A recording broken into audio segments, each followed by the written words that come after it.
Yo, yo, yo, what's up? What's up? What's going on, guys? Good morning. It's Wednesday, my dudes and dudesettes. We're halfway there, baby. We're halfway there. Hope you guys are doing well. It's good to see you. As always. Oh man. I just had a sneezing fit. Now my head's all discombobulated. You know what I mean? It's kind of wild.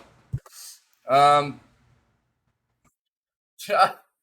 still haven't decided what I want to play besides Shatterline. So, we're definitely doing more Shatterline today.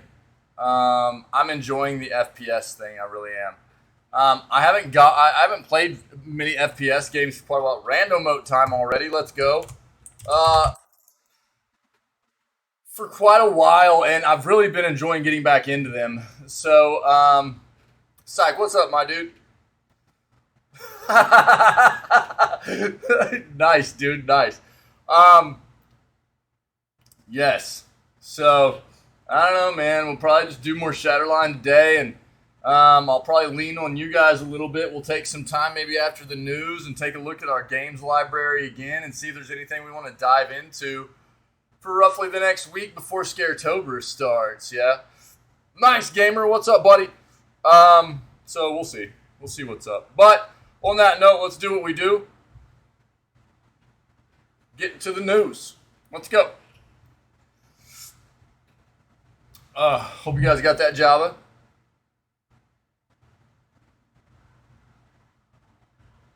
Really? Airborne Kingdom, huh? Cool. Is it on Steam? Oh, hold on. Hold on. I'm an idiot. City building game, huh?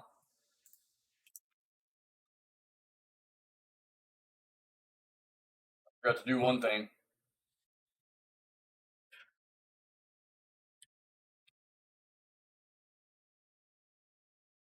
Oh, really? It's on sale right now?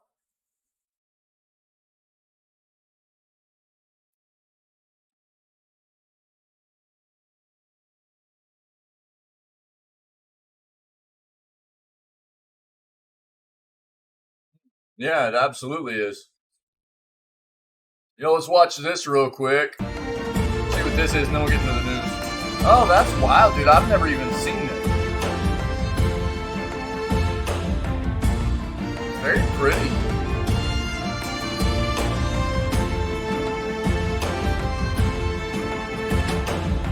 Yeah, it might not be a bad idea for us to play just like some laid-back, chill game for a little bit before we get into Scaretober. There's going to be an amount of, anxiety and stress that comes along with some of those horror games, probably. And you guys scaring the crap out of me on the console for a month, so playing something a little bit light and chill might not be a bad idea for a month or for a week before we do a month of these Scaretober stuff. Probably before and after might not be a bad idea, dude. Yeah, dude. Yeah, that looks cool, man. That looks cool. I do actually already have. Yeah, that looks really neat, dude. Thanks. I mean, I do already have City Skylines, and we could just do some like city building stuff with that. I've never played it, so that is an option. I mean, if we just wanted to play around and do some like City Skylines stuff, I mean, I could boot that up and we could just play around with that, as far as similar. I mean, that game looks really cool. That game looks really neat, and you're liking it. How long have you been playing it? That looks really, really cool. It's really pretty too. Um, let's get into this.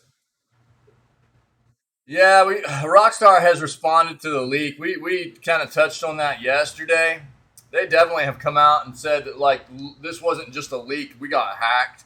Well, our network was accessed from an outside source, which basically means they got hacked. Their network was intruded upon, and this information was taken. It wasn't just video of the game either. Apparently, they had the actual code of the game I don't know if all of it, but at least chunks of the code within the game comprising the game was taken as well. There's a lot of stuff that got taken. So Rockstar is upset, and rightfully so.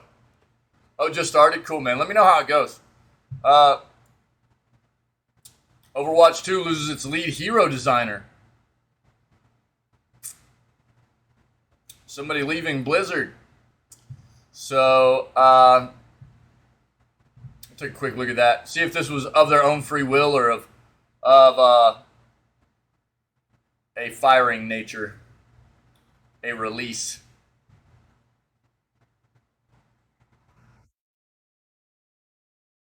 What's going on there? Okay, this looks weird though.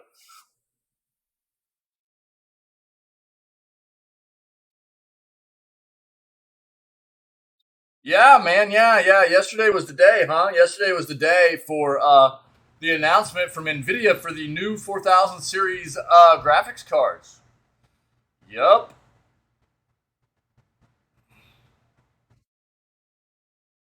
Let's go with some routers there. Take a look at that.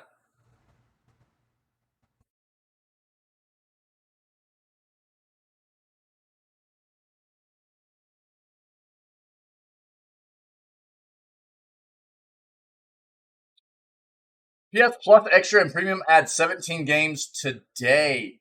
Um, this might have some extra. That sounds like a few more than what we read yesterday. Let's take a look at that and see if there's some extra titles in there we might not be aware of yet. Let's look at that.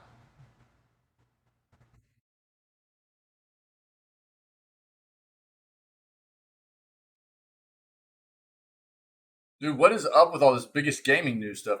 Uh, yeah. You know what's wrong? I know what's wrong. Dude, I'm slow this morning. That sneezing fit I had really jacked me up, by the way. There we go. Let's start this over. I knew everything looked weird. I was like, what's going on with my search, man?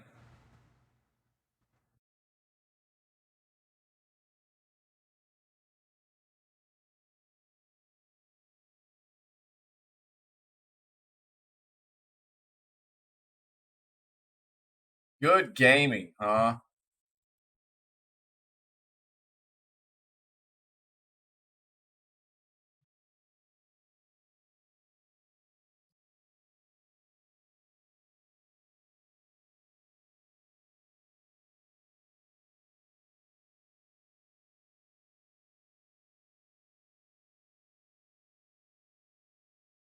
Read about that. We'll see what all that has to it. It's some kind of Roblox thing. We'll take a look. Hey, Dark Tide closed beta test signups are open. Let's go. We've already known that a new Iron Man game was coming. We've already talked about it. I'm not going to dive into that. We already know. When we get some like substantial news about what the game is and has to offer, things like that, we'll dive back into it. Take Two says hacker access 2K games help desk. Huh. Trying to help them get rid of those tickets, those easy tickets that needed to be gotten out of the queue there. Yeah.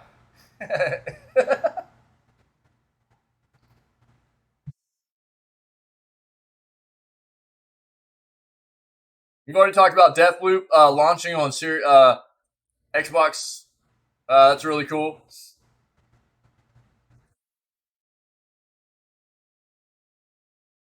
Oh, they were actually targeting players through it. Oh, well, yeah, that's not good.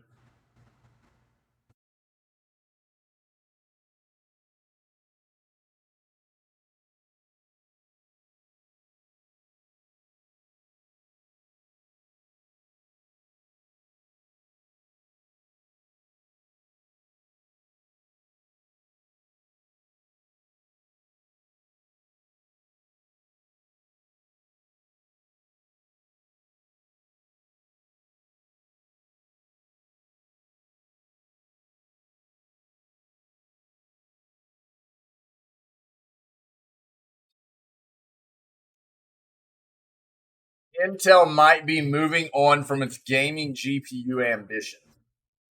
Really. They like just started trying to get into this. We'll take a quick glance and see. That might just be speculation. We'll take a quick look and see, though.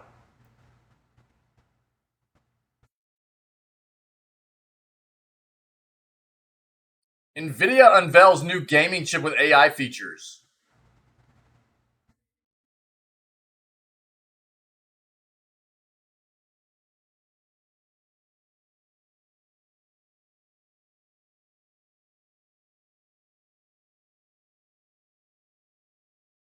All right, let's pivot here.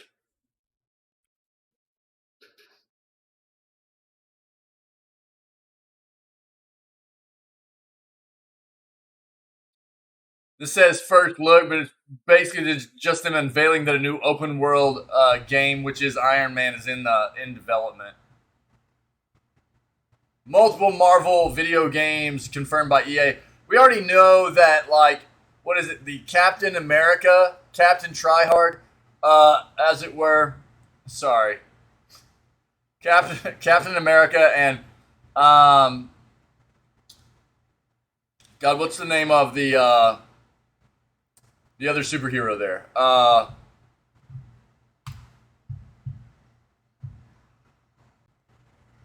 So Wolverine, obviously, Black Panther with Captain America. Yep, Black Panther, Captain America, and Iron Man. So we're already kind of aware of that, man. That's not new news. We knew all this was in the works.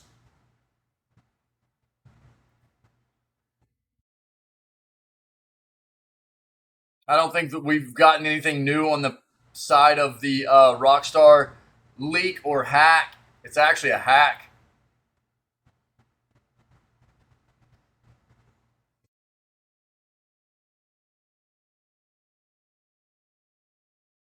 Massive Dragon Ball news from the Tokyo Game Show. Let's see what that is. Hey, Nintendo 3DS and Wii U losing even more features soon. Okay.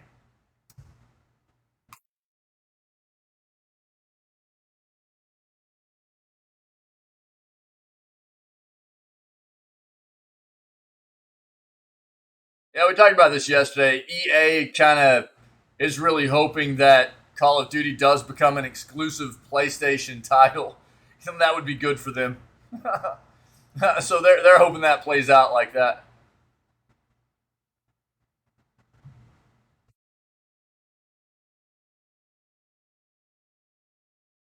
Looks like people are modding Cyberpunk to add in the Edge Runners anime stuff from Netflix into the actual game.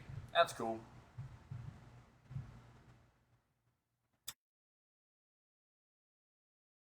Canceled Jurassic World game story details and concept revealed. Hmm.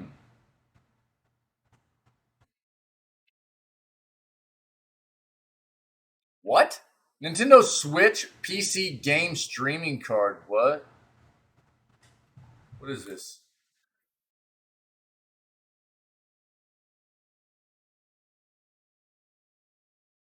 Okay, let's take a look at that.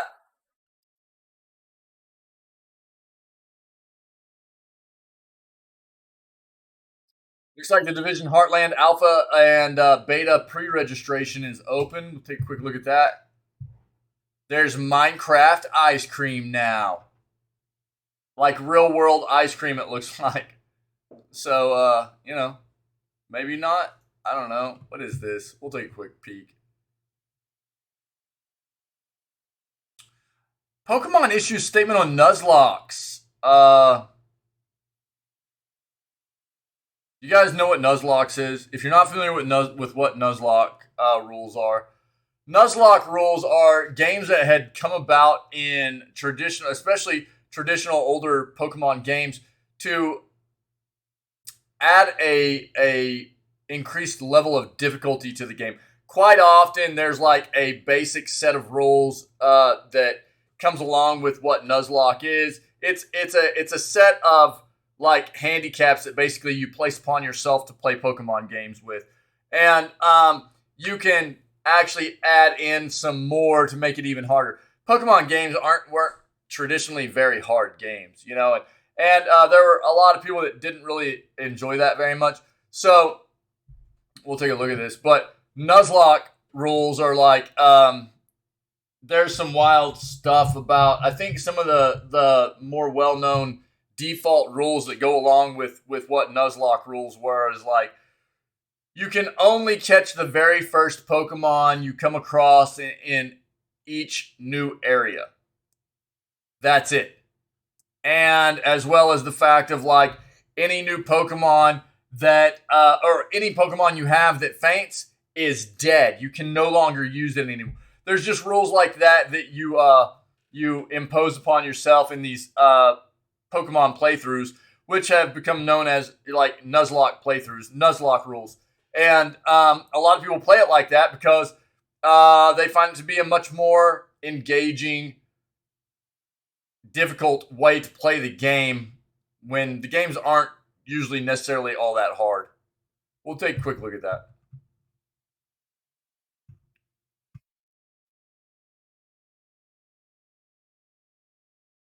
Steam's hottest game continues climbing top seller charts.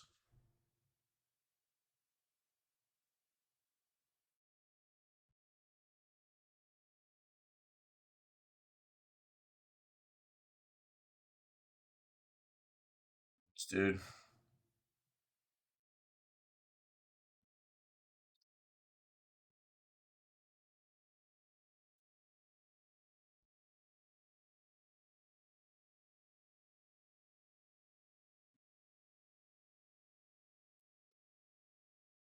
You know what? I'm gonna read into this. Twitch updating wagering policies.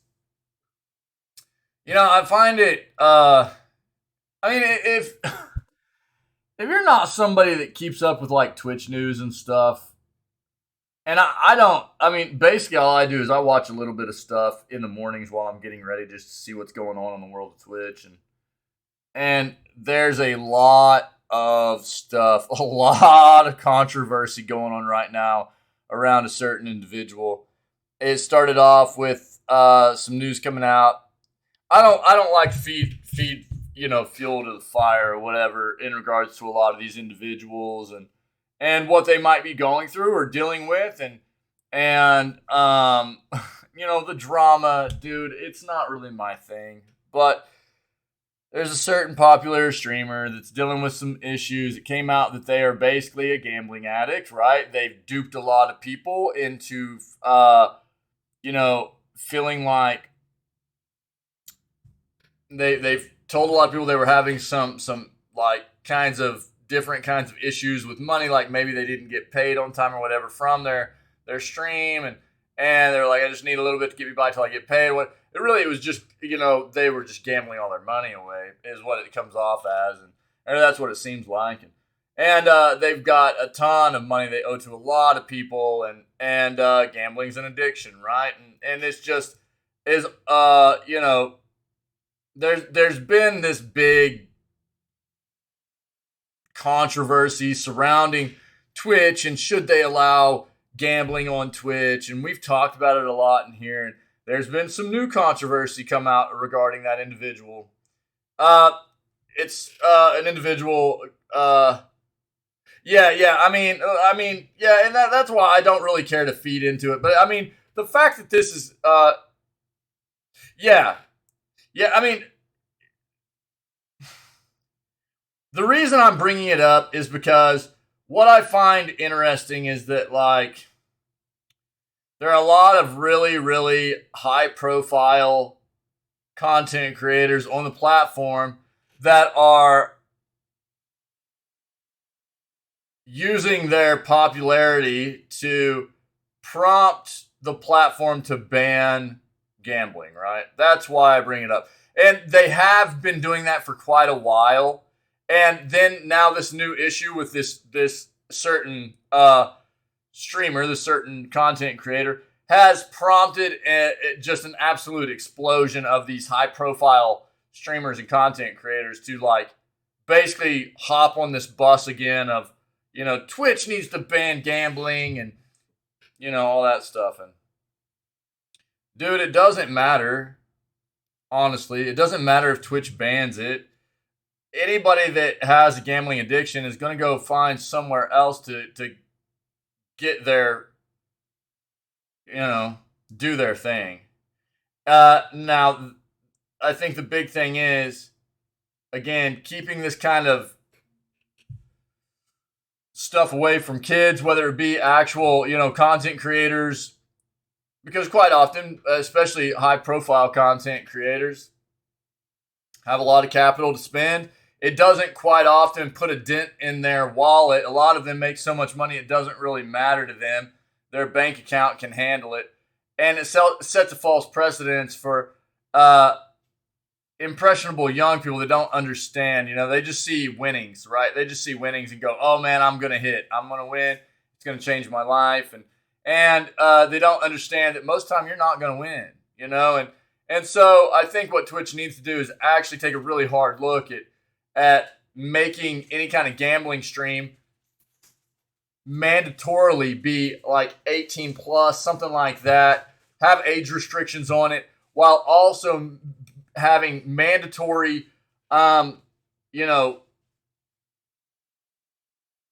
access to resources for people that need to seek help available on any of those platforms or any of those channels that are going to be engaging in broadcasting gambling types of content, right?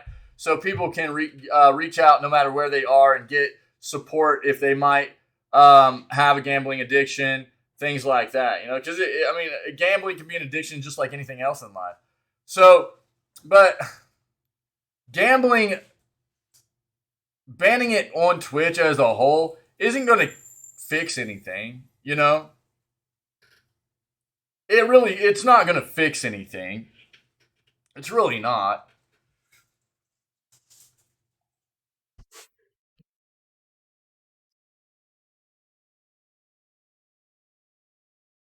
Oh, I don't know. It's so wild to see all these people like flipping out on Twitch, in my opinion, going, Twitch has got to do something. They've got to ban this out. I think they need to regulate it much better than they do right now. But banning it, I don't think is the solution. And I don't even gamble, dude. I'm not even a gambler. It doesn't appeal to me at all. So this is coming from somebody that's completely got no kind of, like, I have no interest at all in engaging in a gambling kind of content in any form at all. It does not appeal to me in the slightest.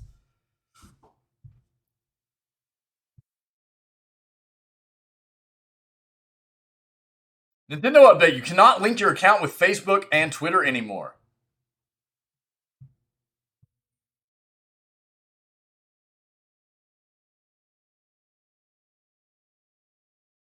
Call of Duty Modern Warfare 2 dev doubles down on what? Controversial gameplay changes. Okay, let's see what's going on there. D4 will soon invite players to test its in-game content. Dude, we got some articles today.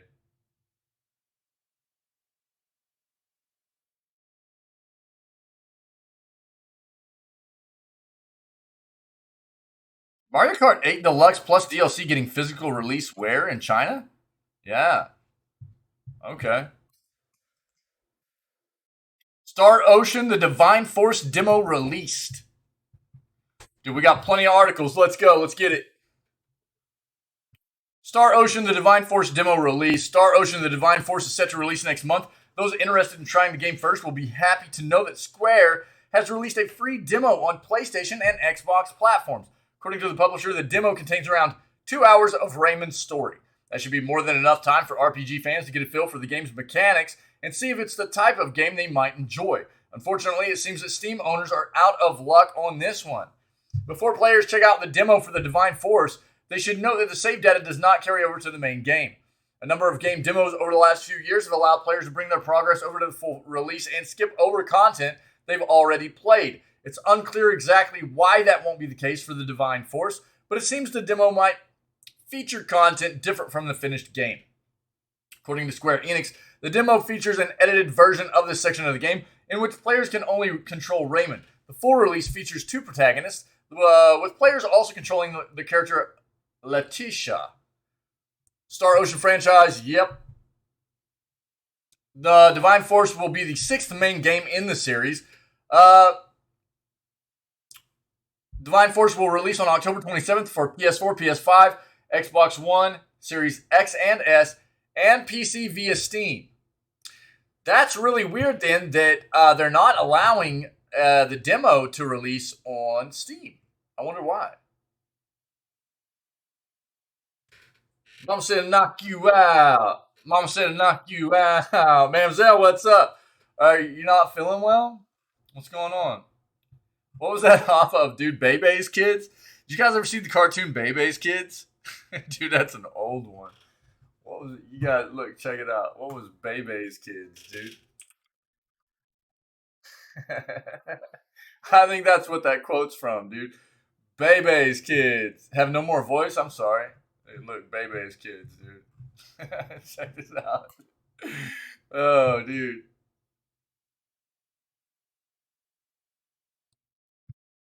1992, man.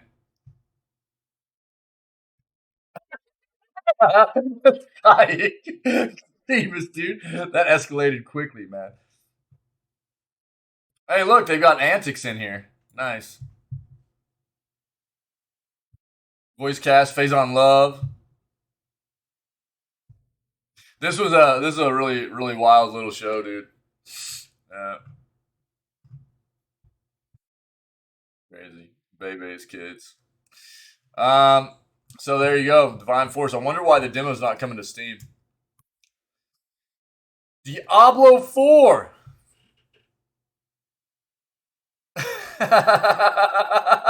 Truth. Well, I mean, well, Mom said knock you out. I didn't say physically. I mean, that was just an insinuation on your part, right?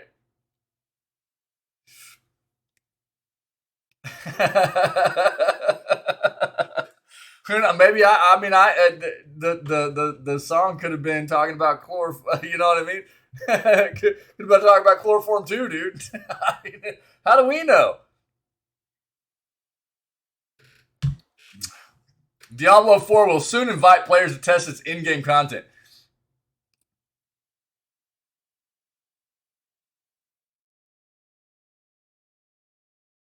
Yeah, it could have been. Yeah, absolutely. Testers will be allowed to play a version of the game where the campaign has already been completed. Huh. Oh, dude, that's definitely a necromancer. Oh, I'm so sad I'm not going to be playing D4, dude. Blizzard Entertainment has announced that it will soon be hosting a closed in-game beta for D4, which will invite some players to test post-campaign content ahead of the game's 2023 launch. In a video published yesterday, September 19th, Blizzard shared it will be inviting players who have spent significant time in Diablo in-game experiences to test D4's activities available to those who have completed the campaign. While those invited to the beta will be kept to secrecy with a non-disclosure agreement, Blizzard added that wider public testing is planned for early next year. Then a follow-up blog, Blizzard explained why it was hosting a beta specifically to test D4's in-game content. The full story of Lilith's return to Sanctuary is not something we would like to spoil prior to the release. Players will experience a post-campaign Sanctuary during the closed-end game beta. Also, for many, the end game is their favorite aspect of Diablo. We want to ensure it feels satisfying and with no shortage of challenging variety to experience across many demon-slaying gaming sessions. Yeah, okay. To achieve this, we're collecting community feedback early so that it may be integrated in Diablo 4 prior to launch. Continued the blog. Players who are selected to participate in the closed-in game beta will have the ability to provide feedback between bouts of cutting down demons through an in-game feedback tool. The closed beta will include Helltide, a new region-wide event that is unlocked by completing the game's campaign. There will also be nightmare difficulty dungeons, designated PvP zones, and daily tasks to complete. To have a chance at being invited to the beta, Blizzard says that prospective testers should make sure that the news and special offers from Battle.net option is ticked in their communication preferences settings on Battle.net. While much of D4's gameplay has been kept under wraps during development, videos appearing to show test footage of D4 have recently leaked. Yes, they have. We saw that recently. There you go. Mario Kart 8 Deluxe plus DLC getting physical release in China. A physical package release of MK8 Deluxe and the Booster Course Pass DLC is coming to China next week. As shared on Twitter by Daniel Ahmed, the package will cost approximately $57 US and is also available digitally. Comes with the first 16 DLC tracks already available, as well as the future tracks coming next year. The standalone Mario Kart 8 Deluxe digital copy in the US costs $60. So it is a considerable saving for those in China to buy the combo pack. You signed up for the beta? Cool. You'll have to let us know what your impressions are. This is one of those things I was talking about the other day. We were talking about, Mario Kart 8 was a Wii U title that transferred over to the Switch. So we're talking about a game on the Switch, as old as the Switch is for a title on the Switch, and a title that's actually older than the Switch is all the way around, that in the US on the constant still costs full price. You can find it a couple of times a year at about $40 to $45, I think, US. But this game is constantly, and it wouldn't cost that much if people didn't still buy it, but they do. It's wild. And this is a lot of Nintendo games though. Breath of the Wild is the same way. There are a lot of other D4 Wick. What's up, buddy? So while that's not necessarily what we're talking about here, it's still pretty crazy. Like for a game to be that old and to still constantly sell for full price. It's considerable saving for those in China to buy the combo pack. The Booster Course Pass will add 12 new cups to the game for a total of 48 extra tracks by the end of 2023. First two waves containing 8 tracks, which already released earlier this year, with a third wave set to release sometime this winter. The Switch arrived in China with a late release in 2019. The delayed console release also came with delayed video game releases such as 2017 Super Mario Odyssey launching in China in March 2020. Due to China's historic resistance to foreign gaming devices, Nintendo partnered with Chinese gaming juggernaut Tencent to distribute the console, a collaboration with great success. More than 1 million Switch consoles had been sold by the start of 2021, as reported by Reuters. This figure only includes authorized sales and not those sold on the gray market. The gray market encompasses the sale of goods that are authentic and legal, but sold through unauthorized channels. Okay. Right on. Yeah. The Division Heartland Alpha and Beta pre-registration platforms and release dates. Wick, you're not working today, right? You're hanging out playing games today, right?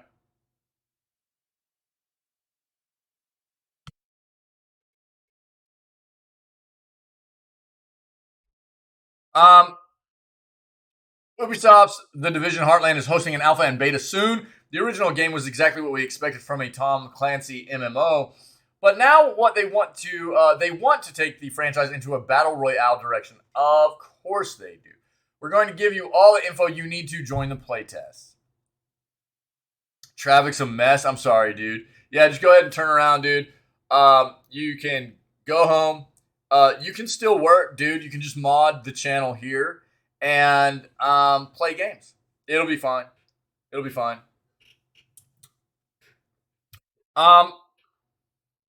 The Division Heartland is going to be the next big installment for the series if you don't count the mobile game. And, I mean, you're in the lifted Prius, right? So it doesn't even matter. You can just turn around, just monster truck over all the other cars, and you just get your butt back home, buddy. But they're shifting away from the MMO model, and instead, this is supposedly going to be a Battle Royale-style game. We expect it to involve some AI and objective play, but rather than being a straight-up BR, that hasn't been confirmed yet. In this article, we want to give you a complete guide to the alpha and beta playtest events, from the release date and content to the eligible platforms, because if nothing else, We think a ton of people will want to try this game at least. So let's get to the details. Date and start time. Don't have a release date yet for the beta. They do have an even earlier playtest event you can register for, the alpha. Obviously, it'll be less content, an older build of the game. Also, the alpha is closed, so you have to pre-register. It won't just show up one day on your platform store. Alpha release date. Take place on a weekend in October, they think. Haven't revealed the official dates yet. Basing this off of previous Ubisoft playtests.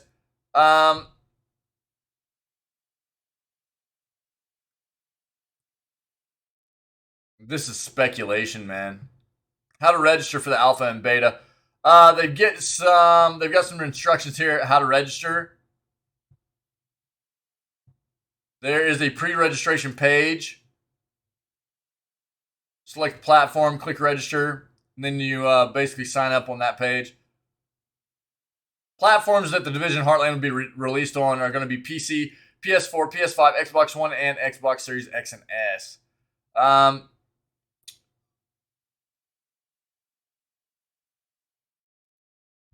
Here, if you guys are interested, not as much information in that article as expected, but at least there's a way to get your pre-registration in if you're interested in trying out the Heartlands alpha and betas potentially. Okay, Minecraft ice cream.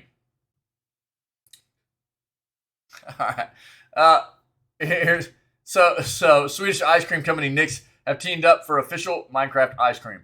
Here you go, guys. Check it out. It's in little blocks, dude. They've got Emerald Minta. What is this? Glow Dust. Enchanted Apple Pie. Cake Blocka. Peanut Chocolate Glow Dust. Enchanted Apple Pie. Yeah, there you go. If you're interested here. That's just funny. I knew that wasn't really going to be like huge video gaming news, but that's pretty funny. Pokemon issues statement on Nuzlocke after controversial podcast. Cool gamer. Yeah, I mean, again, I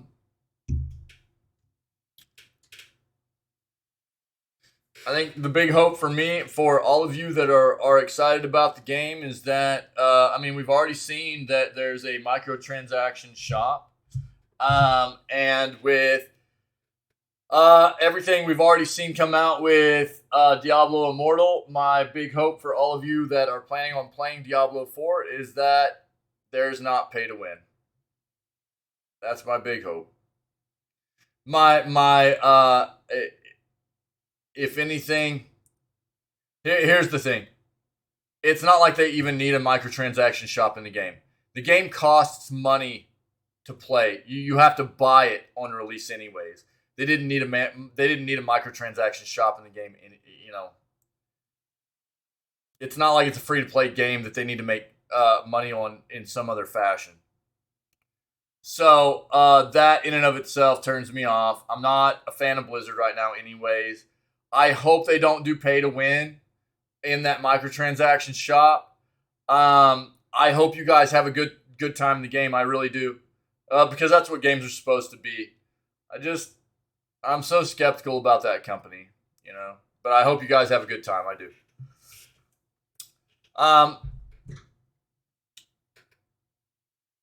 The Pokemon Company has released a statement saying they do not have any issues with a fan favorite style of Pokemon playthrough after comments made by ex-employees earlier this week.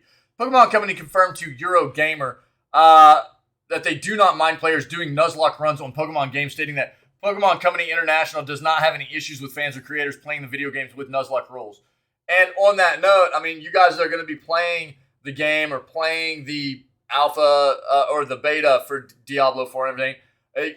I mean, I very much appreciate you letting me know what your thoughts are on the game and how it feels and everything like that.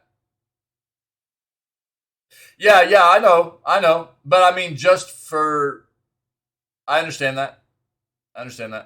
Yep. For me, and just the way I feel about the way game development should be handled, and for the industry as a whole, and what's healthy for the industry, I don't like seeing it. You know, so I understand that you won't be partaking in that, and a lot of people probably won't. But um, for what is good for the industry, I don't like seeing it. There obviously, if it was like a free to play game and they needed to make their money in some form or fashion, and doing something more along the lines of what GGG has done with Path of Exile, and doing a little bit of, you know, cash shop for some cosmetic items or stash tabs or something, like, okay, whatever.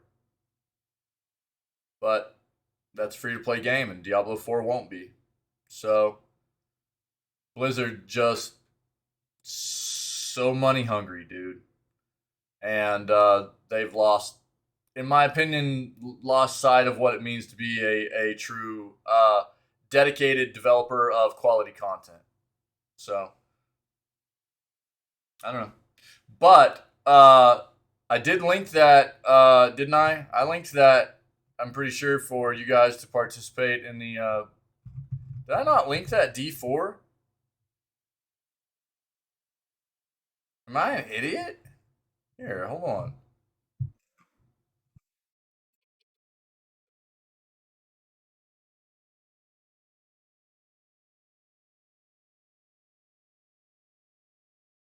Did it not have any links in it? No, it didn't. It didn't.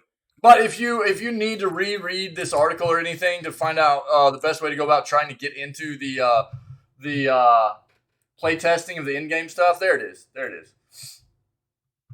Again, I won't be partaking in the game because of my stance against Blizzard right now, and but I understand everybody else in wanting to test the game out, and I would very much appreciate you guys letting me know how you feel about the game, and what it how it feels, how it plays, your experience. Very much, yeah. Um, a Nuzlocke is a Pokemon game playthrough that adheres to specific arbitrary limitations. While there are several Nuzlocke variants in play, almost every Nuzlocke requires a player to release any Pokemon on their team that is fainted during a battle, and limits which Pokemon they catch to the first Pokemon they encounter in a set area. Yeah, that's what I was talking about before, right? You wick, dude. Why do I not believe you, dude? Nice emote, bro. Nice emote. Uh, These restrictions force the players to be much more cautious and deliberate with their actions, especially in early areas where they don't have a deep pool of Pokemon they can use. Nuzlocke runs are popular with many influencers and Pokemon content creators, in part because it adds an extra layer of difficulty to a Pokemon game and often leads to dramatic turns when a beloved Pokemon faints during battle. Nuzlocke runs entered this weekend's discourse thanks to the Kit and Krista podcast, which is hosted by former Nintendo Minute hosts Kit Ellis and Krista Yang. The duo recounted a time they suggested to Nintendo that they run a Nuzlocke for a Nintendo Minute, but were met with incredible resistance. Ellis noted that the Pokemon Company considered Nuzlocke runs to be on the same level as using a hacked game. What? Said they thought they would be fired for suggesting a Nuzlocke run on an official Nintendo channel. Some of the confusion could be because many Nuzlocke runs are made using emulators and randomizers, both of which manipulate a Pokemon's game code. Oh, those versions of Nuzlocke are on the same level of a hacked game because, well, they are hacked games. Yeah. Regardless, the Pokemon Company has seemingly cleared up the matter so players can play through Nuzlocke runs of their favorite Pokemon games at their heart's content. Just make sure to give your Pokemon especially meaningful names to make their release that much more tragic. Yeah, I forget that there are actual like games that have been modded or you know, like the ROM versions of games that have been um, modded out to be to where you only play them as a Nuzlocke run. But I mean, if you're interested in everything that has to do with Nuzlocke, these are the rules. Um, that come along with like Nuzlocke runs, and you don't have to play a game that inherently like has them coded into the game. You can just impose these on yourself in any kind of Pokemon run that you do. And again, what it does is just basically it's a way to impose more of a handicap on yourself and make the game more difficult, because traditionally Pokemon games aren't that difficult, right? Steam's hottest game continues climbing top sellers chart. The hottest game on Steam has continued to shoot up the PC's platform's top sellers chart. Over the past week, CDPR's Cyberpunk 2077 has seen a massive resurgence on Steam. So much so, in fact, the game's concurrent player count reached its highest point since February of 2021. While this might have just been seen as an outlier at first, the top sellers chart on Steam seems to suggest that Cyberpunk might be here to stay. As of this writing, Cyberpunk has jumped all the way to number 2 position on the Steam's top sellers list. The only game it happens to trail is that of Call of Duty Modern Warfare 2, which isn't much of a surprise. Whether or not Cyberpunk will end up passing MW2 soon remains to be seen. The game's substantial sales are surely a win for those at CDPR. The biggest reason why Cyberpunk seems to have found new life is thanks to Edgerunners, which is a new anime series that debuted on Netflix last week. While Cyberpunk was already a pretty well-known IP before the release of Edgerunners, this new show may have brought in a drastic number of new players who hadn't yet played the video game. Also worth noting that Cyberpunk is likely finding success on Steam at this point because the game is on sale rather than retailing for its usual $60 price. The game has been discounted by 50% and is now only available for $30 US. While this might seem like an easy way to excuse Cyberpunk's newfound achievement, it is important to stress that the top sellers chart is categorized based on revenue rather than units sold. As such, this might make the game's quick launch to number 2 spot on the chart even more impressive.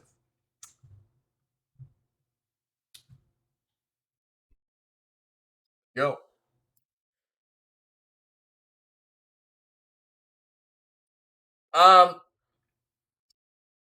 Nintendo update: you cannot link your account with Facebook or Twitter anymore. Nintendo has stated that players on the platform will not be able to create a new Nintendo account by using Facebook or Twitter, but they could sign in through their Google and Apple accounts easily. The gaming giant stated that it suffered a nearly 23% decline in console sales in August.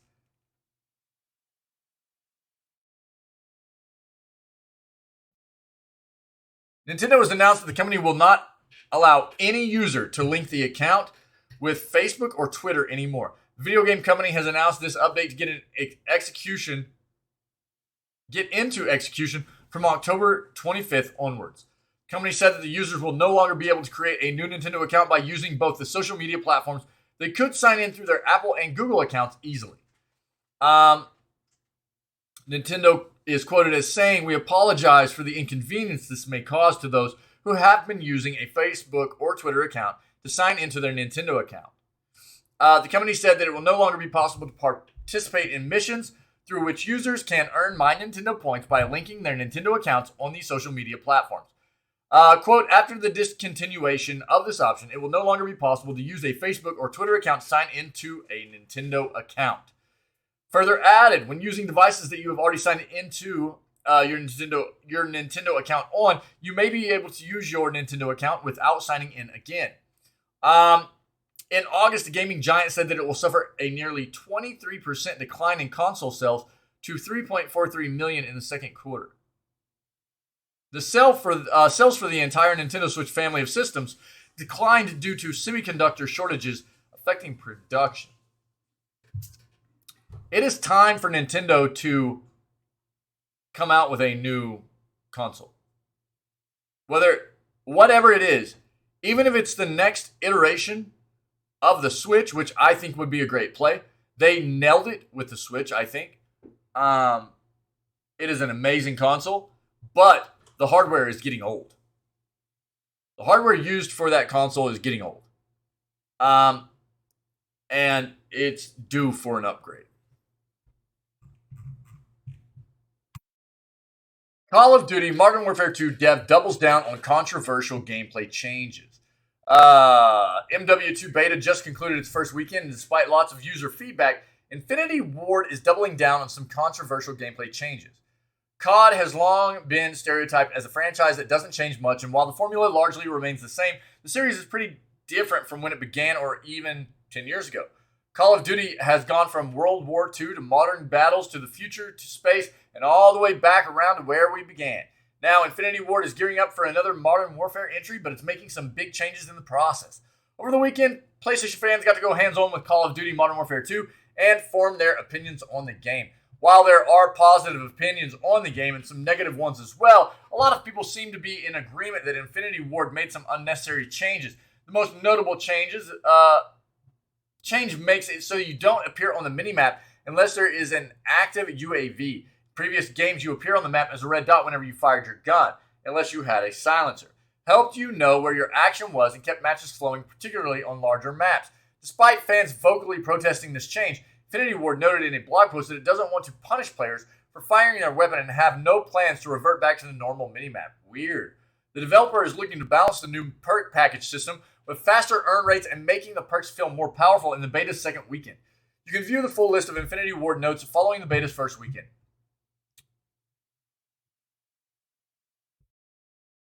Yeah, lots of, let's see. So we already kind of saw the minimap dot rules. Currently in the MW2 beta, we only show enemy player dots when a UAV is active. The design reason for this is that we do not want to punish players for firing their weapons. We also want players to actively search out the origin of a gunshot versus traveling directly to where the dot is on the minimap. We continue to gather feedback on how the game is playing in regards to this topic. I actually like that.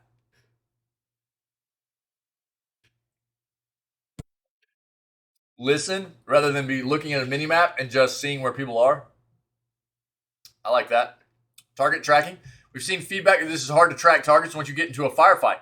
We agree this is an issue and we have changes incoming to reduce muzzle smoke opacity and to increase the visibility of the muzzle flash to help engage someone who is firing at you. These changes should help with tracking your opponents in combat.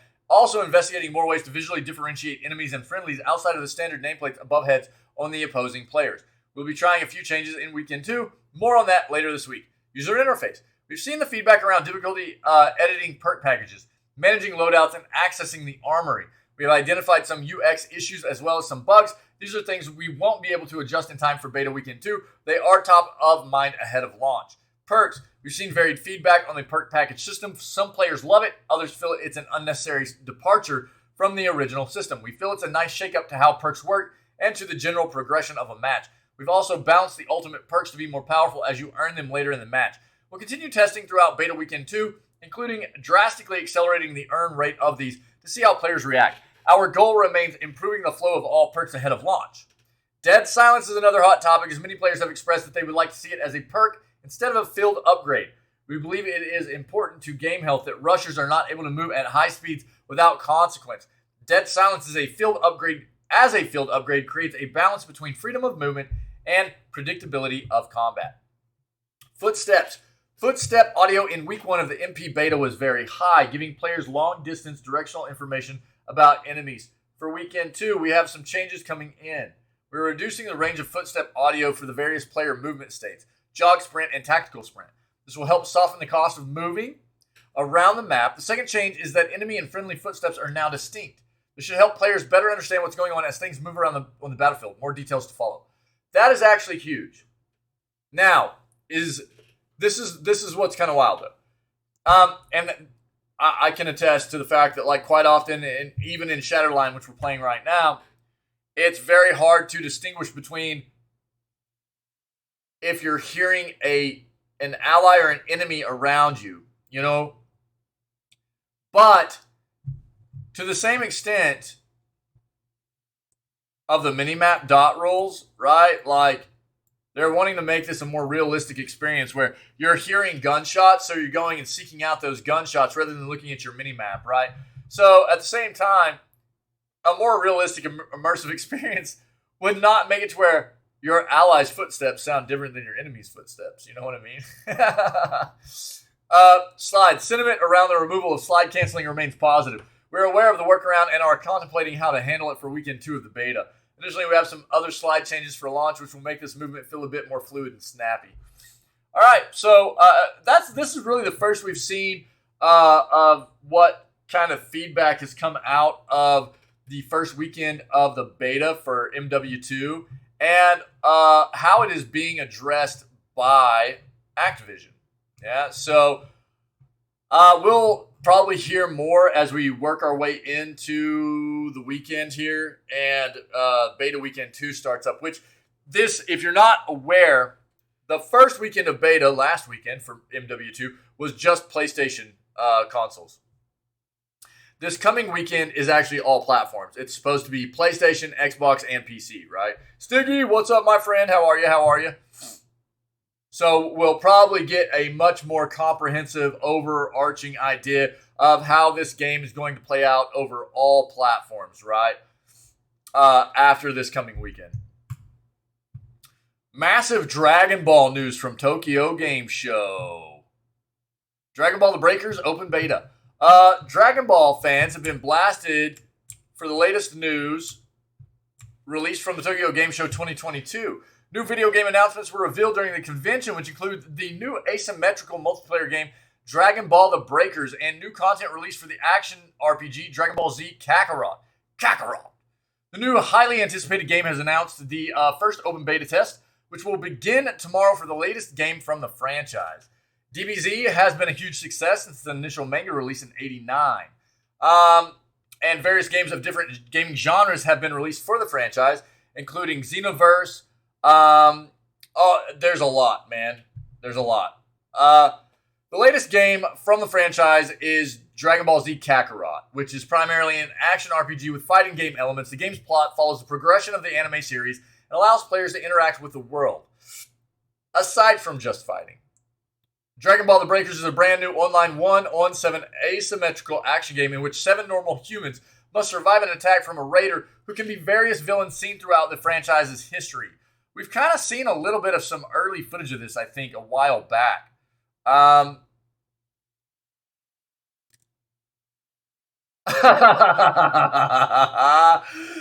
Yeah, Stiggy, yeah. I haven't seen prices on, or potential prices on the 4000 series cards yet, but we've got some news up right now on the 4000 series cards, so we're going to get to it pretty quick.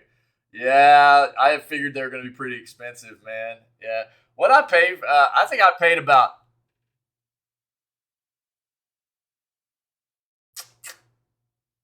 And look, I think I paid around 500 US for my 3070.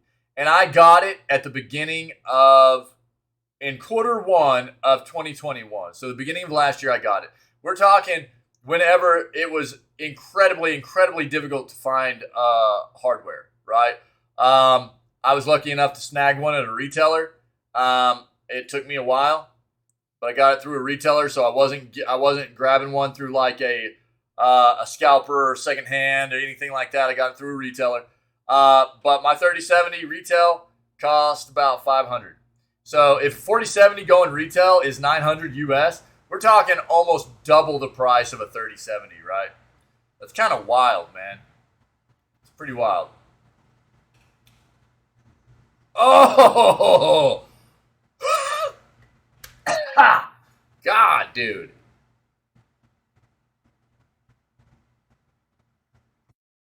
Right.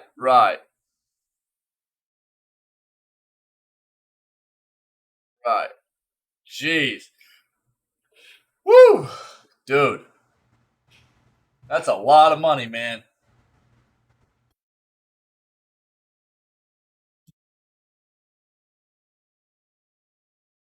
It's a lot of money. Leading video game publisher and developer Bandai Namco Entertainment in America today unleashed a Kamehameha. You know what was really funny? Dragon Ball recently had a collab with Fortnite, right? And there were a lot of people that were not familiar with Dragon Ball, but were Fortnite players that had no idea what a Kamehameha was until Dragon Ball came to Fortnite. And they were like trying to make videos and put them on YouTube, and they had no idea how to pronounce Kamehameha. And it was they were calling it all like the Kamama Mama and stuff like that. Dude, it was hilarious. Of Dragon Ball news at Tokyo Game Show 2022, the company announced an upcoming open beta and revealed a previously unseen raider for Dragon Ball The Breakers.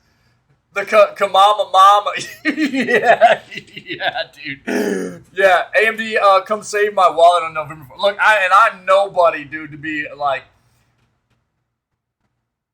harping on somebody for the way they pronounce anything, but it was really, really funny, okay? It was really funny for people to put these videos out and have no idea how to pronounce Kamehameha. It was so funny, dude. AMD, come save my wallet. Yeah, dude.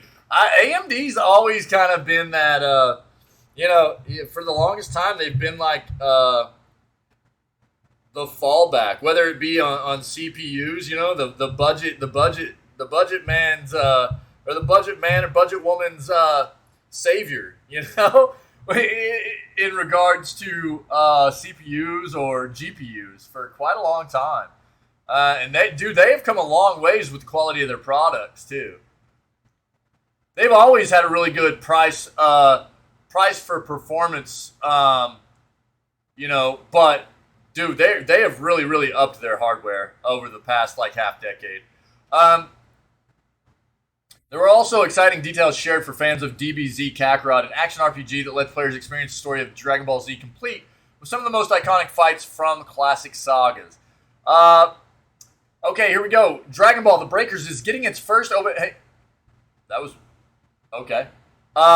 First open beta test starting September 21st at 6 p.m. PTD until September 25th at 1 a.m. PTD.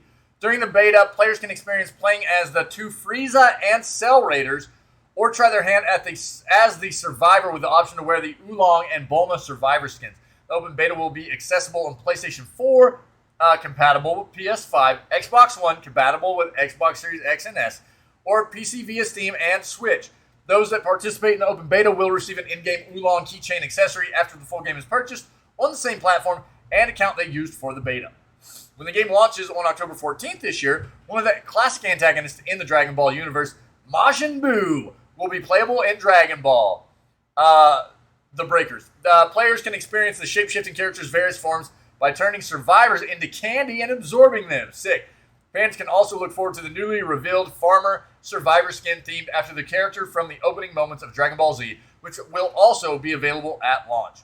In addition, players who own Dragon Ball Xenoverse 2 can link Dragon Ball The Breakers and receive in-game rewards based on their specific in-game achievements as a Raider or Survivor. A future update to Dragon Ball The Breakers will grant players the ability to receive Dragon Ball Xenoverse 2 rewards based on their in-game achievements. More information on how to link these two games together will be shared in the near future. Cool. Here you go, guys. This is Majin Buu and the Farmer reveal trailer for The Breakers.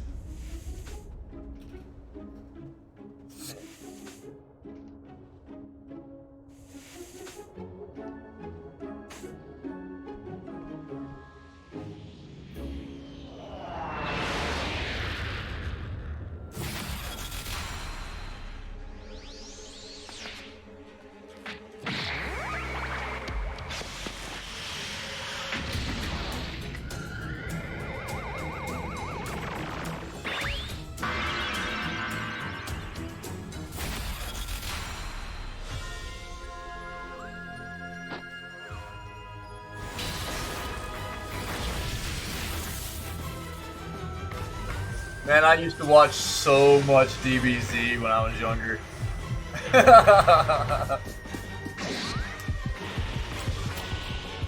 Huge Vegeta fan, man. I love Vegeta.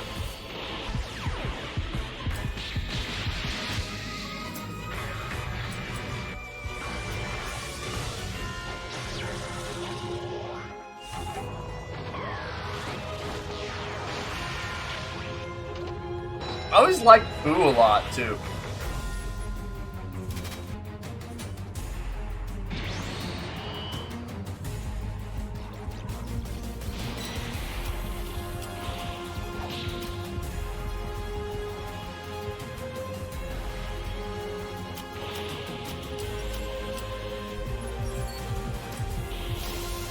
That's cool.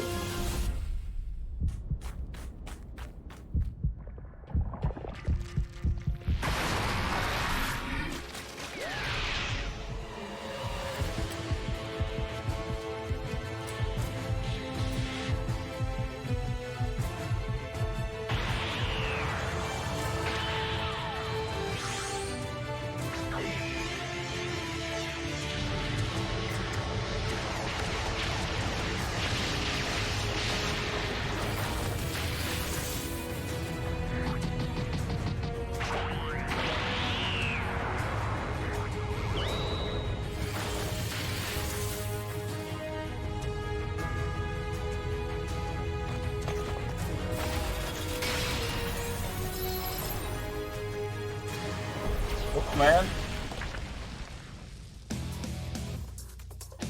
Look pretty good. Look pretty good. Nice. Nice, nice, nice.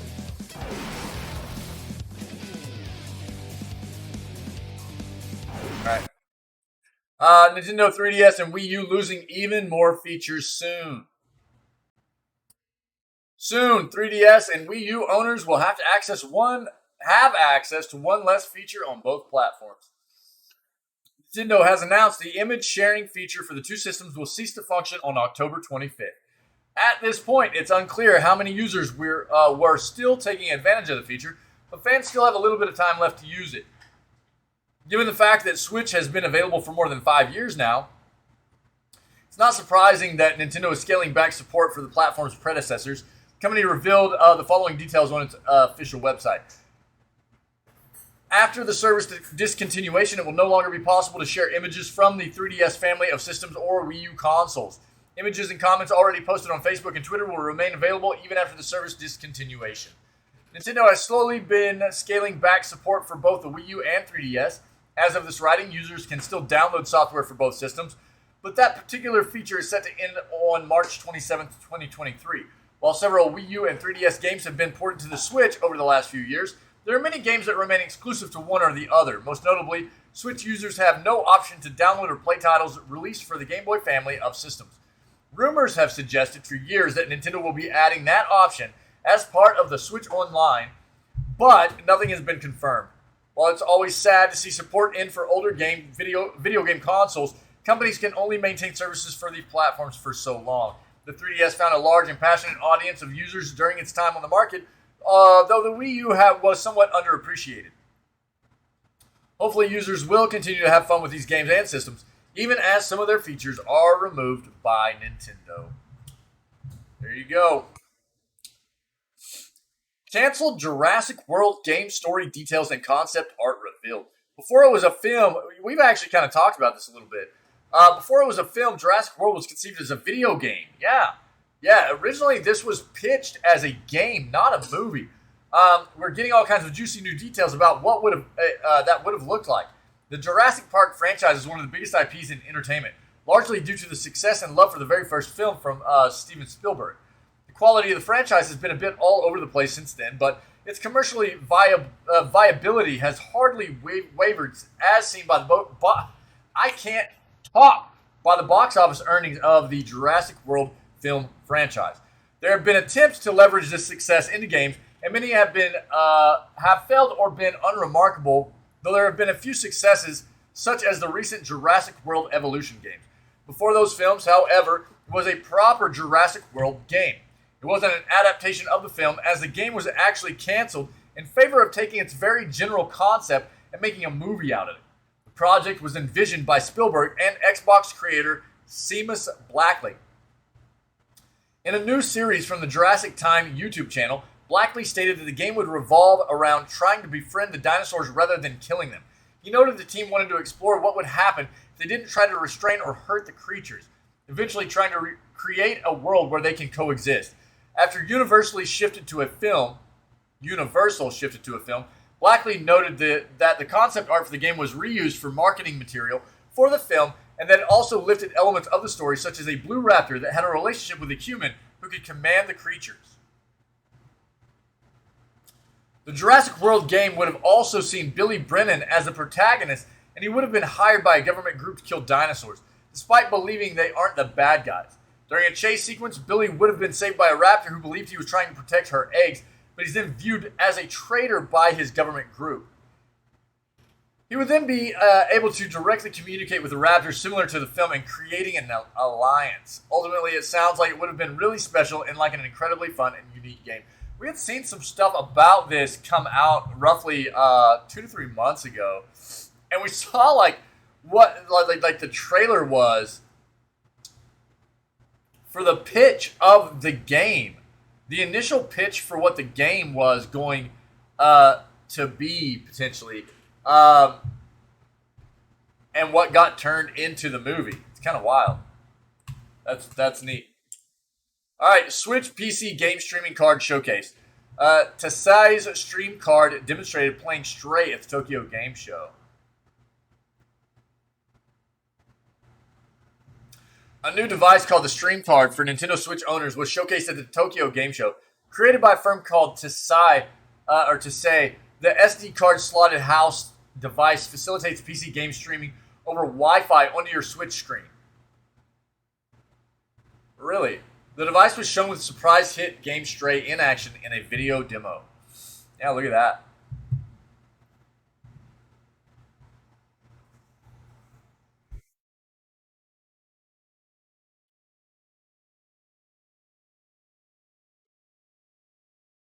Switch console has an excellent games library, but it isn't the most powerful handheld around.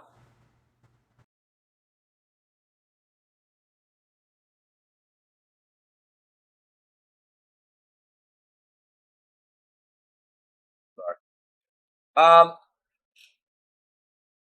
Therefore, games that look great on PC compel a little on the small screen. Then there is the question of game availability and pricing. Tom's hardware readers know the PC platform is the king of choice and value. Lastly, though some cloud versions of PC AAA games are available on the Switch, there isn't any competitor product or service that opens up your PC game library to Nintendo's handheld hybrid until now. From the images and videos shared by the source, there was an interesting gaming setup on display at the Tokyo Game Show. Inside the display case were what looked like an Intel NUC 11 Phantom Canyon with Intel Tiger Lake CPU and NVIDIA GeForce RTX 2060 GPU, a 15-inch portable monitor, and a Nintendo Switch with a Tasai stream card protruding in a fragile-looking manner. Yeah, right there.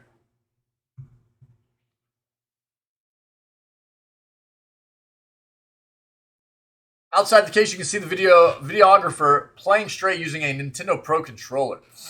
The report from the show floor from 4Gamer suggests the stream card isn't ready for mass consumption.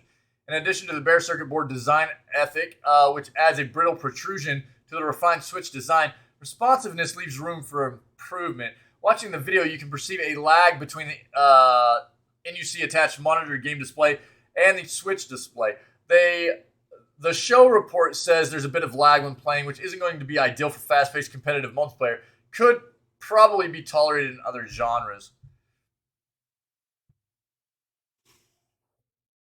Looking closer at the hardware, we can see that the attached SD slot device relies on an ESP8266 for Wi-Fi connectivity. This chip is limited to 2.4 gigahertz of Wi-Fi, which could explain some of the lagginess.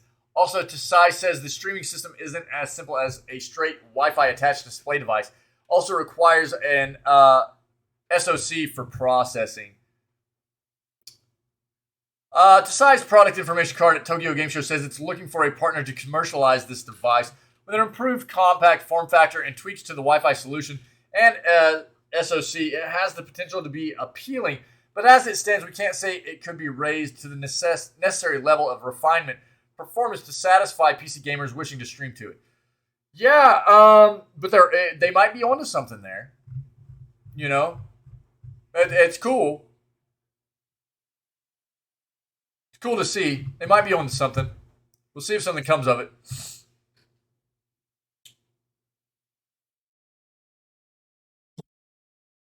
All right, Warhammer 40,000 Dark Tide closed beta test signups are open. Closed beta testing for the upcoming Warhammer 40k game is coming soon. Keep reading to know how you can be a part of the beta test for Warhammer 40,000 Dark Tide. Here you go, guys. Official HD trailer of what this game is. It gives me Vermintide kind of esque gameplay. You know what I mean? But set in the 40k Warhammer 40k like universe, right? Welcome to Tertium, a sprawling hive city on the brink of destruction. You are a reject, a convict free. And you've got like character creation. Obviously, you saw that.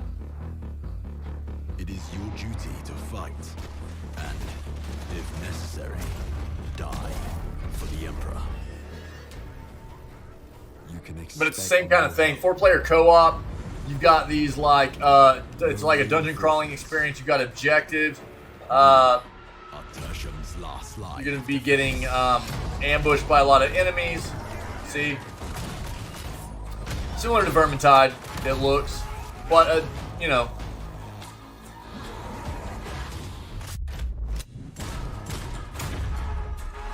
Got the Warhammer 40K spin on it and everything. It looks neat. It looks neat.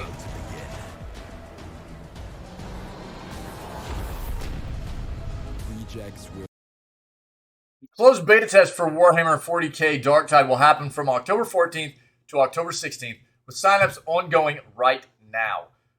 If you're familiar with Vermintide line of games, then Darktide's gameplay will be familiar to you. If not, Darktide is a first-person hack-and-slash shooter with a strong emphasis on player versus enemy PvE combat and co-op. That is to say, you will be spending most of the game fighting computer-controlled enemies with your friends. You, as the player, design your own character from their appearance to their abilities. 4 character classes in Darktide, each with its own strengths and weaknesses. You have a heavy weapon specialist, a magic user, a melee and fire specialist, as well as your typical gun-toting soldier. Darktide puts an emphasis on improving your character as you play the game. After creating your class and forming your parties, players must venture into the depths of the city, killing enemies and clearing objectives. Your party is always outnumbered and outgunned by the numerous enemies waiting for you at the depths. Players must learn to cooperate and use their abilities properly to carry out their objectives. Otherwise, like most fights in the 40K universe, you will die a painfully and gruesome death. If you're interested in signing up for the closed beta, head on over here. Players have to fill out a form which will ask you for your email, experience with other PvE games, and your computer specifications. Once done, you'll have to wait for the email that will give you access to the beta. The game is slated for release on November 30th for Xbox and PC. Here you go, guys. If you're interested, throw this in chat. There you go.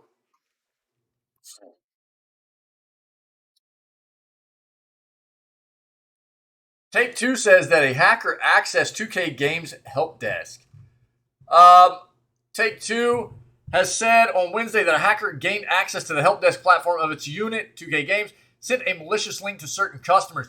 The news comes days after the gaming major confirmed that early footage of Grand Theft Auto 6, the next installment of the best-selling video game, was leaked by a hacker in what could be one of the biggest gaming leaks ever. Potentially, yeah.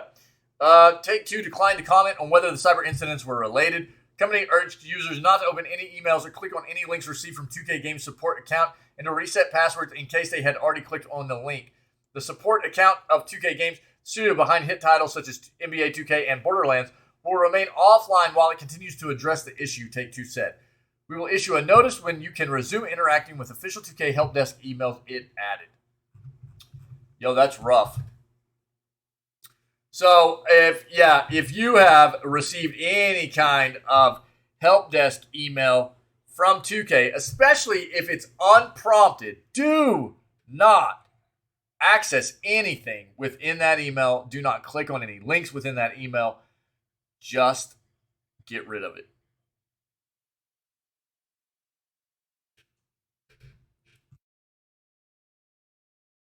If anything, I would say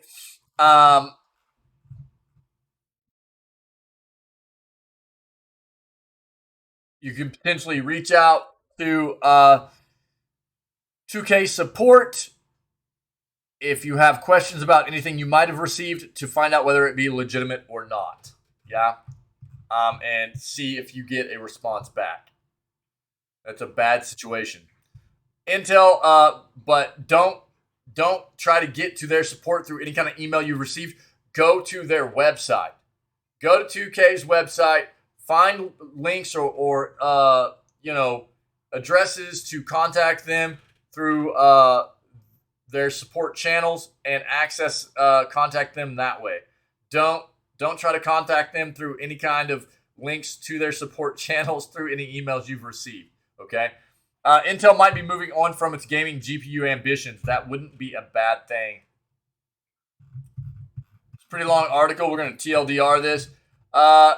If you weren't aware, Intel's been trying to work their way into the graphics, the GPU market here, the side of hardware. Rumor has it that Intel's Arc lineup of video gaming GPUs is already being nixed just a handful of years after originally being announced and long before any of these dedicated graphics cards ever really took root in the market. The rumor was recently circulated by YouTube poster Moore's Law is Dead. What a great name. For sure, it's just a rumor, and Intel has subsequently defended its ARC gaming lineup as safe. Time will tell what happens next. Before I go into what I think all this means for the company, the fact is that times have changed. The competitive landscape is very different from what it was a decade ago.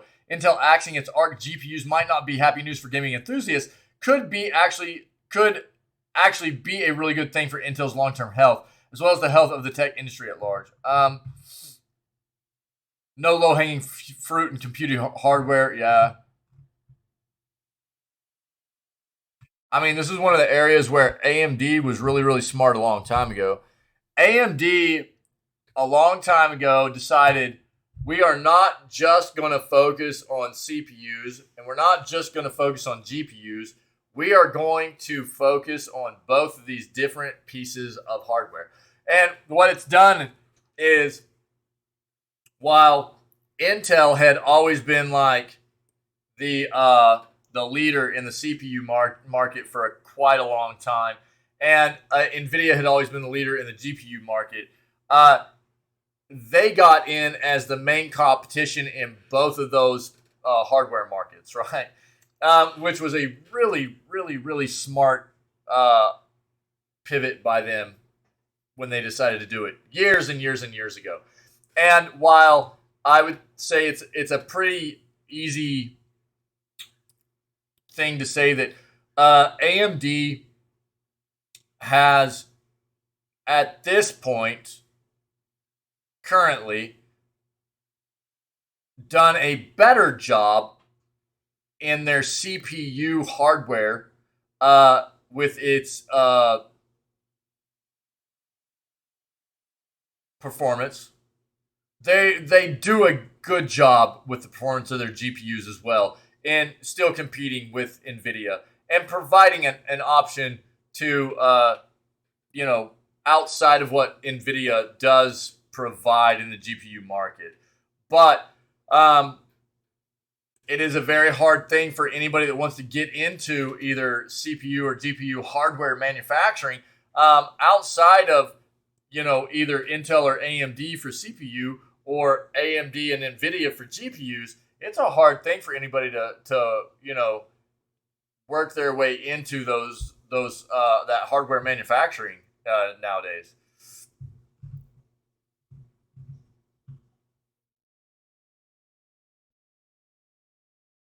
I think the main thing to take away here is that this isn't official, right? And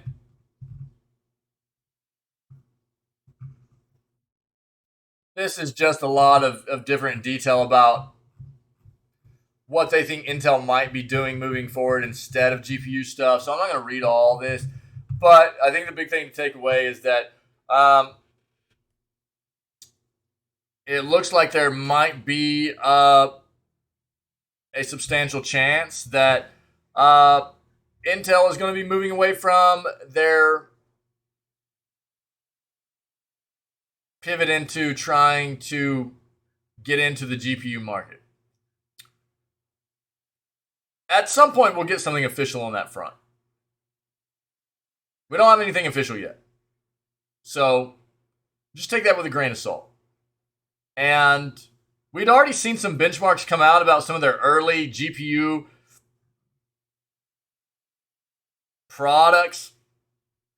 It wasn't fantastic, but we didn't expect anything fantastic anyways, right? I mean, anytime anybody's going to come out with trying to manufacture some new hardware, they're not trying to produce something on the level as the top producers in that market anyways. They're trying to get a feel for what they can do in the first place, how it's going to be received by consumers, how it's going to perform, and then decide if they're going to keep moving into that market and try to produce better products moving forward. And we'll see what happens. NVIDIA unveils new gaming chip with AI features, taps TSMC for manufacturing.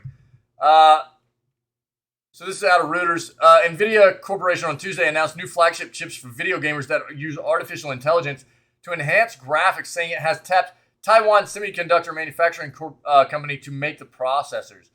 NVIDIA has gained attention in recent years with its booming data center business, which sells chips used in artificial intelligence work such as natural language processing.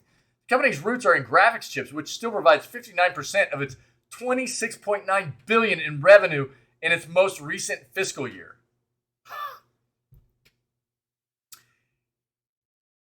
In a streamed online keynote address, NVIDIA chief executive Jensen Huang on Tuesday introduced the company's newest Ada Lovelace series of graphics chips, named for the 19th century British mathematician regarded as an early pioneer in computer science.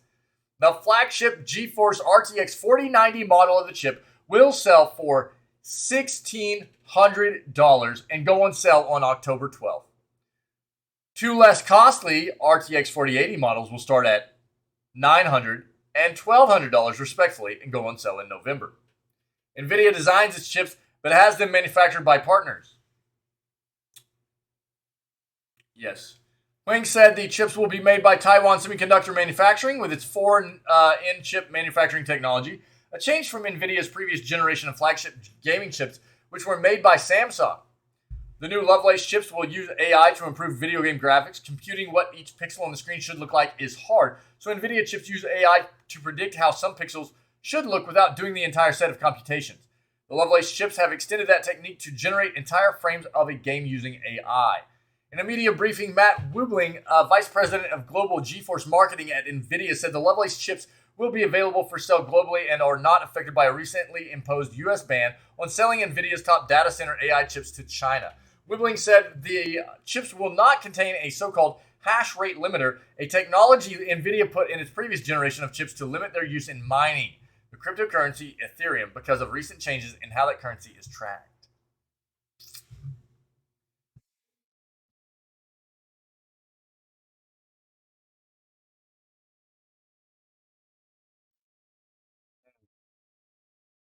Okay, we'll see how that plays out. All right. Overwatch 2 loses its lead hero designer. The lead hero designer behind Overwatch's huge roster of characters and the ones to come in its upcoming sequel has left Blizzard. Jeff Goodman, quote, made the decision to leave Blizzard earlier this year. A Blizzard spokesperson said the last public appearance by Goodman was in a group interview with press in June. Blizzard provided a statement about Goodman's departure.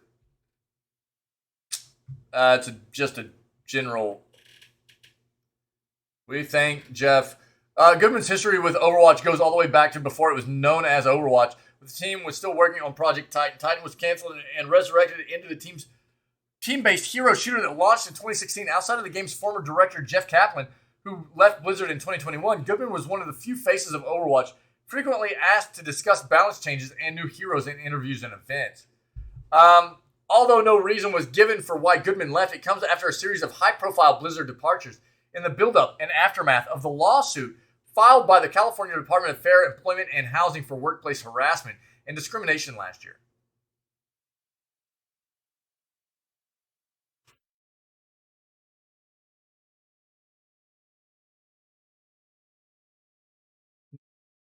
Yeah, kind of vague there.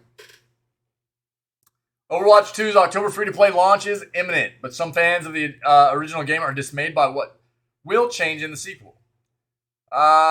Game recently detailed its seasonal battle pass model, how it will lock each new hero behind tier 55 out of 80 of the free track. In a group interview with PC Gamer last week, Overwatch general manager Walter Kong said that, quote, heroes are the single most engaging content that we have in the game, and that it seemed to be a very strong fit to put those heroes into our new engagement systems.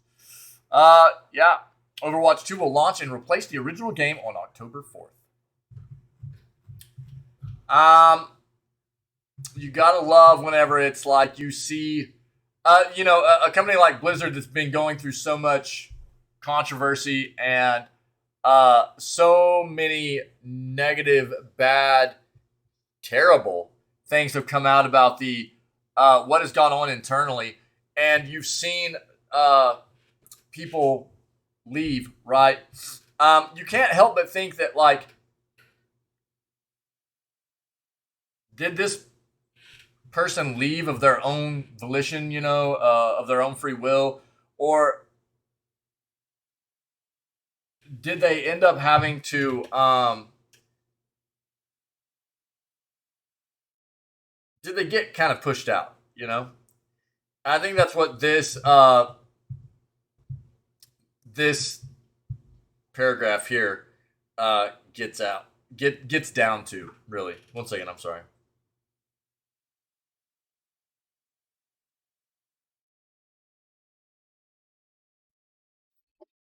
Um, and it's hard to tell. It's hard to tell. NVIDIA unveils new gaming chip with AI features. Yeah, dude, we just read this, so not reading that. PS Plus Extra and Premium adds 17 games today. This was 22 hours ago, so this was yesterday. PS Plus Extra and Premium tiers gain a total of 17 games yesterday, with a nice spread of titles from PS1 to PS5. Across the PS Plus Extra and Premium tiers, fans gain access to a total of 17 games today, including a PS1 title, a couple of PSP games, some PS3 titles, and 11 PS4 and PS5 titles. Fans have known about these additions for some time now, as Sony decided to reveal them at the same time as the PS Plus free games for September 2022, but released them at the same time. With their addition, PS Plus subscribers now have October's selection to look forward to as well. It's uncertain if Sony will reveal every edition at the same time again or go back to the distinct Essential, Extra, and Premium reveals, but fans will learn more on September 28th. In the meantime, there's plenty to check out today, September 20th. That was yesterday. PS Plus Extra getting the most attention, and it's adding one major PS5 title, 2 titles that can be played with native PS5 or PS4 versions, and then 8 PS4 games. Big seller is Deathloop, especially with its Golden Loop update, joined by a plethora of AAA titles and indie games. Talking Deathloop, Assassin's Creed Origins, Watch Dogs 2, Dragon Ball Xenoverse 2, Spiritfarer Farewell Edition, Chicory Colorful Tale, Monster Energy Supercross, Alex Kidd in Miracle World, Rabbids Invasion, the interactive TV show, Rayman Legends, Scott Pilgrim vs. the World. We've read that already, but I don't know that we had hit on all of these. The PS Plus premium list for September 20th is Siphon Filter 2 on PS1 for PS1. The Sly Collection, PS3. Sly Cooper, Thieves of Time, PS3. Bentley's Hack Pack, PS3. Toy Story 3, PSP. And Kingdom of Paradise, PSP. There you go. All right, guys, this is the last article I have for the day. If you have anything to add that might be relevant to video gaming industry and our news segment, please let me know, and I'll address it before we move on to Shatterline today, okay? Good Gaming Incorporated announces official launch date of the Micro Buddies World Experience in Roblox.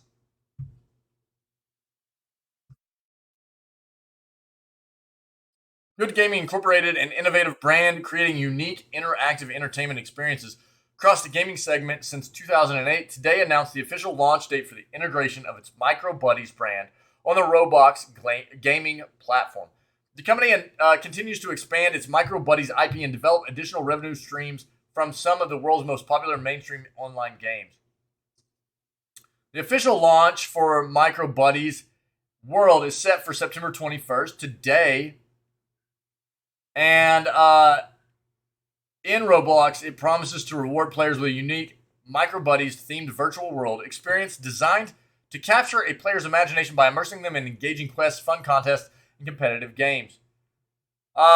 This world will feature gaming arcades where people can win loot that will enhance gameplay and upgrade their Roblox avatars, mining in-experience coins and goo, unique in-game currency, will enhance each player's avatar abilities within the game while adding personal style and visual flair. Here you go. The Micro Buddies in-experience store will also allow players to purchase upgrades and boosters for their player's avatar and Micro Buddies that enhance their overall game playing experience. This is promotional, dude. Players will be able to win unique and rare items as they move up their player rankings, with the top 10 players for each world displayed in-game. Yeah, this is promotional, man.